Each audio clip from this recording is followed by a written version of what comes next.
I'm Matt Williamson. What's going on? I'm recording this Labor Day, just kind of chilling here, about to mow the lawn, maybe grill, typical Labor Day stuff, but nothing crazy. More than anything, though, I am gearing up for the season, to be honest with you. Done a lot of work today. I was very, very happy to see Warren get a 2-year extension this morning. And I'm going to take a second. I've called for this for like 6 months, 5 months, 4 months, whatever. Whenever we started talking about guys that are going to become free agents after next year. And I didn't see anyone else talking about it. Maybe they have and I just missed it. But I love that we kind of had the same vision on this. Trust me, they didn't consult me, obviously. But here's the beauty of it. I mean, for his experience level, he doesn't have that much wear and tear off of his tires. It's pretty clear, as I've been telling you guys through their usage, he's obviously their number one running back at this point. I have not seen the money, but it's a 2-year extension. I don't think that's going to be crazy at all. I'm sure it'll be a nice bump for him. And that's where I'm going with this is this, I don't want to say poor guy because he's not poor and he's less poor now, actually. Undrafted free agent hasn't made squat in this league. And $5 million a year goes a lot further to Warren than it does to Cam Hayward or Aaron Rodgers. You know what I mean? Like, he hasn't anything in the bank, comparatively speaking, so this seems like a bargain move all along. And I don't think it's an indication that they think Johnson stinks or anything like that. I just think you want this guy around for 2 more years. And maybe Johnson or someone else goes past him and is the big guy and he goes back to being the third down back. But for now, he's your best back and it's pretty clear. And I'm quite happy that I saw this the same way they did because I thought this was an easy one. I don't know if they agreed with that part, but maybe just going through camp and it sorting out that he clearly was the best guy made it a little easier. So great stuff. I'm very happy with that. We also have mailbag today. But first off, this episode is brought to you by ZipRecruiter. Hiring can be so time-consuming, sorting through tons of resumes, trying to get in touch with every potential candidate. Well, the future of hiring looks much brighter because ZipRecruiter's latest tools and features, finding the right people, save you so much time.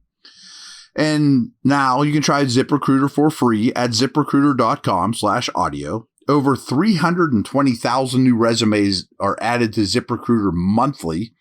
If you see a candidate that you're really interested in, you can unlock their contract info instantly. Use ZipRecruiter and save time hiring. 4 out of 5 employers who post on ZipRecruiter create a quality candidate within the first day. And if you go to ZipRecruiter.com/audio right now, you can try it for free. Again, that's ZipRecruiter.com/audio. ZipRecruiter, the smartest way to hire.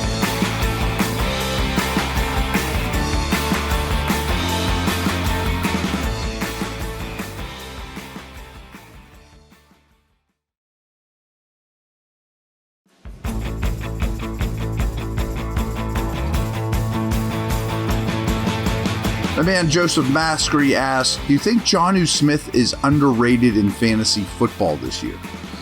Obviously, this has correlation to what kind of production we think we'll have for the Steelers. When he was a Dolphin, Joseph, he was like my 6th ranked or 7th ranked tight end. And frankly, Freiermuth was like 14. But the day the trade happened, they both, to me, became close to unrosterable. Now, part of me hopes I'm wrong. Part of me hopes I don't. I'm not, because I think the team might be harder to play against if the collective numbers of the tight end room weren't super weighted towards one or the other. And I do think Washington's going to play a lot and definitely catch more balls. Like, I'm not saying he's fantasy relatable at all. I just think that between the 3 of them, they'll all play like 2/3 of the snaps. And yes, on 3rd and 8, Jonnu's out there probably more than ever. But in the end, I think you're going to end up with a lot of 3 for 42 stat lines, things like that. 5 for 60 here and there. A big play once in a while. Really useful stealer. Probably not a ton of touchdowns. Maybe I'm wrong about that, but just not super fantasy related, which through a Steeler lens, I don't see as a bad thing. Paul asks, hey, Matt, now that we've seen the draft picks play a little bit and where the roster is today, you think the biggest miss was drafting Sawyer over a wide receiver? And he then mentioned some wideouts: Jalen Lane, Jalen Royals, Alec Illuminor, Torrey Horton. They were all still available. Yes, there's some hindsight involved here. So I think you guys know the day the draft ended, I did a podcast with you guys, and I said my least favorite pick is Sawyer. Now, I've come around on it more.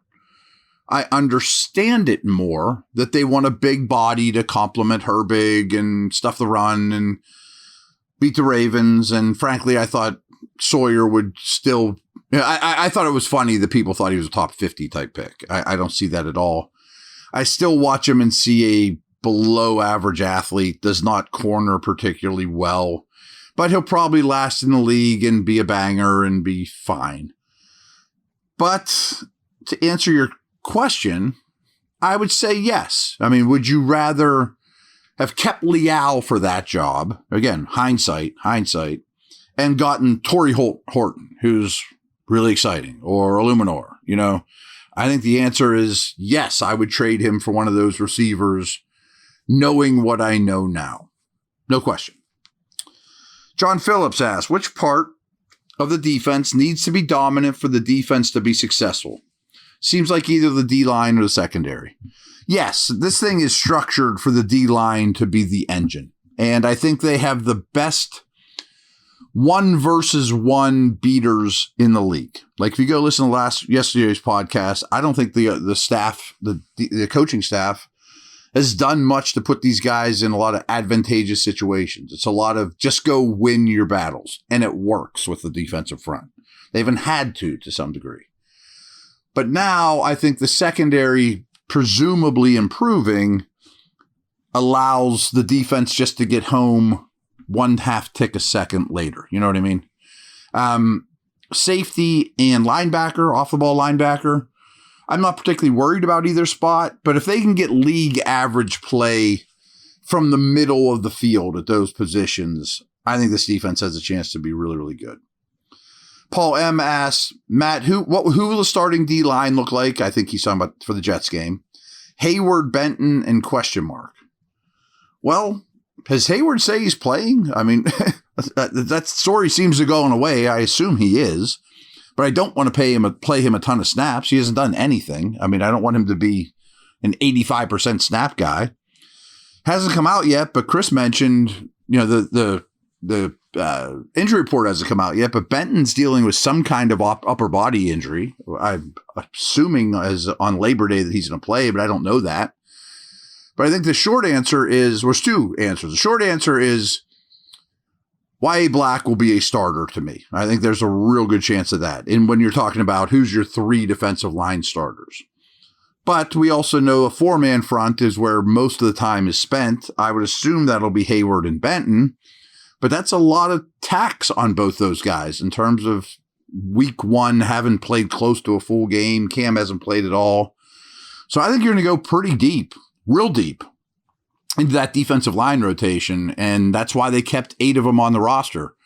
Probably safe to say that Harmon will be inactive.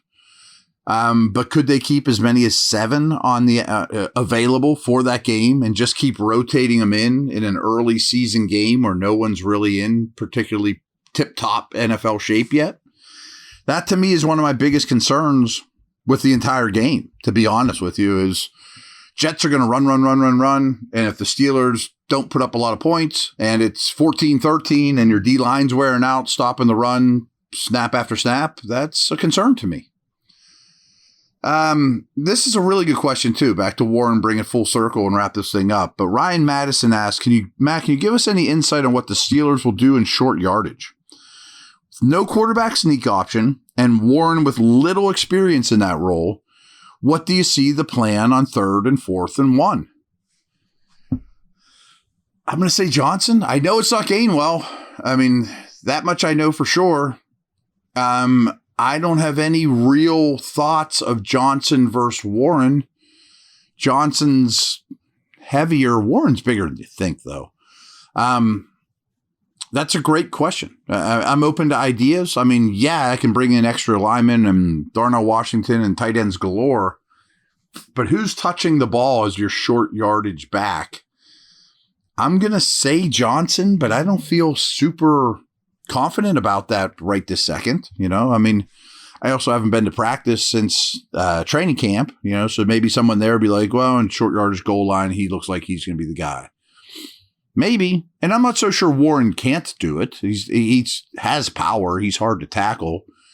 And some of that's not just being the biggest, baddest, all-stat, baddest guy out there. Some of it's like Marcus Allen knowing which creases to hit just right. But I wanted to end on that question because I don't know. No, I really don't. And that's a important thing to just figure out here down the road here. All right, everyone. Take care. Over and out.